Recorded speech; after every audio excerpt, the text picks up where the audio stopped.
So chapter 13 of Atonement is incredibly action-packed.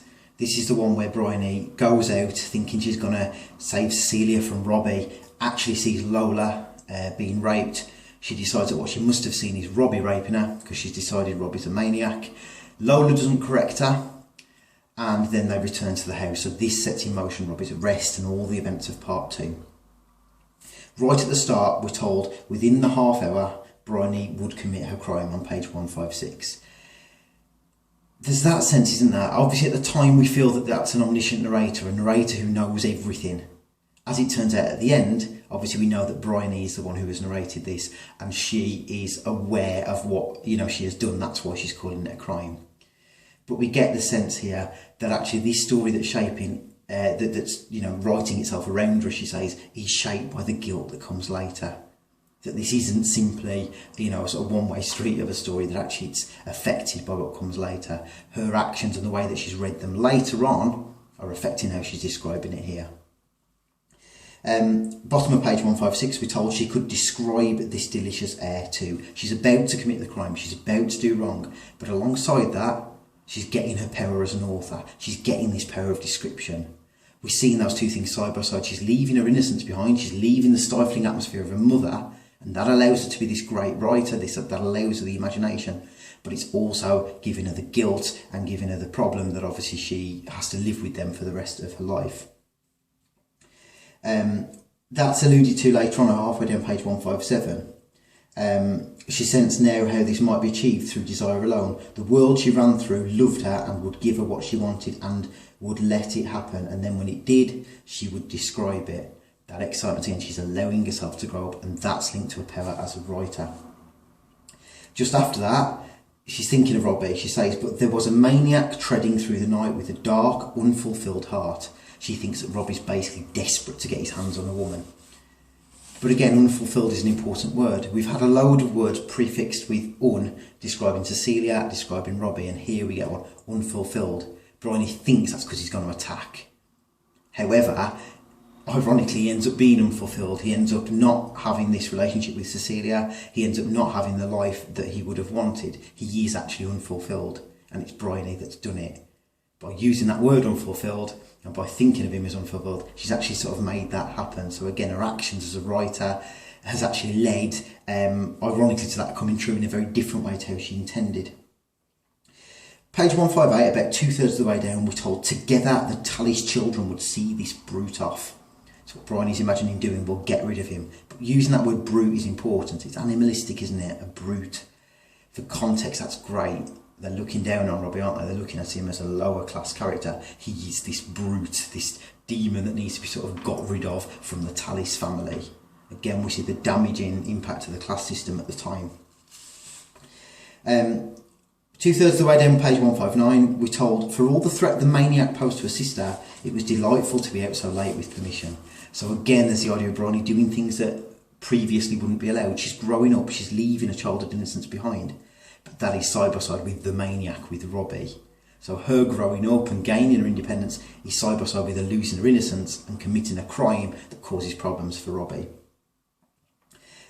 Just over halfway down page 161, we're told Briony could not see a mouth, but she knew its downward curve, easily mistaken for the sign, the hieroglyph of reproach. That word hieroglyph is important.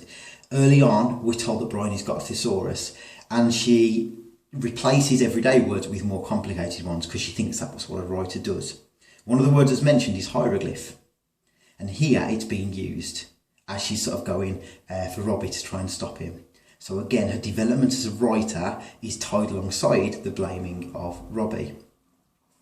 There's that sense again that she's so desperate to get this scene, to describe it well, to prove she's a writer, that she almost doesn't care. She's actually missing the signs because she's so desperate to be a writer who calls them hieroglyphs. She's missing the truth, the simplicity for the desire to be a writer.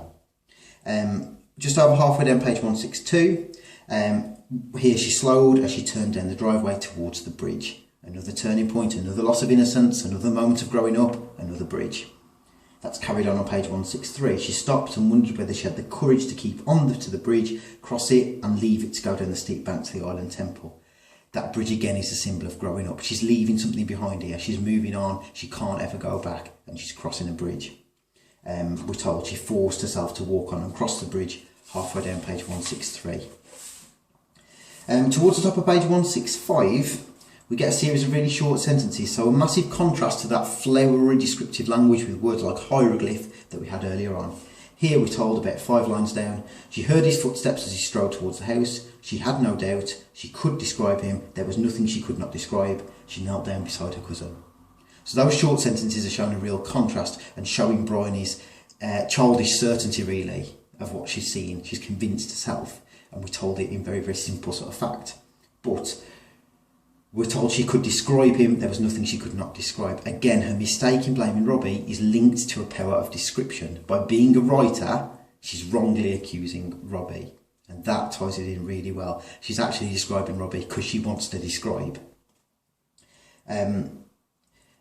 The idea of language and writing and her crime here is linked even further down, page 165. We're told right towards the bottom to seal the crime, frame it with the victim's curse, close his fate with the magic of naming. By saying it was Robbie, Briony sort of sealed his fate there. So again, words and the power of words are what is having that effect. She called him a maniac before, and that's led to this as well. Now she's naming him. So again, the power of language is what's actually making Briony commit that crime. That's what's making her lose her innocence. We're told right at the very bottom of page 165, she could not deny the strange elation she felt as she's, sort of probing Lola to blame Robbie. There's something exciting about it, there's something sort of forbidden about it. She's out late at night. She's getting a strange elation. It's this sort of this thrill of leaving childhood behind, but it's linked to words and language, but also blaming Robbie. Halfway down page 166, we're told it was her own discovery, it was her story, the one that was writing itself around her. So her growing up and her becoming a writer and these words are all kind of interconnected here. We're told everything connected in the line before. And I think that's what McEwan's doing here. He's connecting Briony as a writer with her identity, with her guilt. We're told at the bottom of page 167, and so their respective positions, which were to find public expression in the weeks and months to come, and then be pursued as demons in private for many years afterwards, were established in these moments by the lake. Again, we get that sense of somebody looking back. It's retrospective, isn't it? When we're told what they do, we're told how they feel about it later on. So we're told of the effect of childhood. As we see what they do, we're told the effect that it's going to have.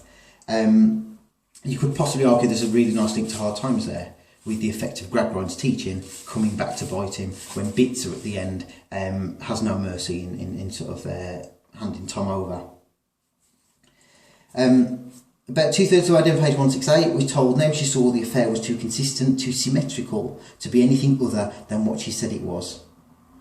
So again, it's what Briony is doing in the story she's forming is about symmetry. It's about making things match. It's about making things fit. The top of page 169, we're told it was not simply her eyes that told her the truth, it was too dark for that. Okay, so that idea that actually Briony she's not lying outright, she's telling us what she thinks she has seen, she's telling the police what she thinks she's seen, but she's got it wrong. A couple of lines after that, about 1/3 of the way down page 169, the truth was in the symmetry. Briony's desire for order, to be a neat writer where everything links and everything connects, as we're told, has been her undoing. Because her breaking out of the Tallis household, her growing up, her losing her innocence, is actually connected to her naming Robbie, becoming a writer, but being defined by guilt. She's become a writer, but she can't ever tell the story because Lola and Paul Marshall would sue her. And then, as we go on to page 170, we're told either she saw or she did not see. There lay nothing in between, about halfway down. The police basically say, did you see him or not? She's given that sort of binary choice. She's got to say one way or the other. And there's the idea that this is actually a massive grey area. And I think that that's really important when we look at the end of Atonement, because actually it's not as simple as, oh yeah, Robbie and Cecilia died. The truth is that they're dead. The whole point of this is that actually as readers, we bring something to the table. The story is the story that we want it to be. And as readers, we're every bit as guilty as Briony, who has read what she thinks she's seen and seen Robbie as being guilty.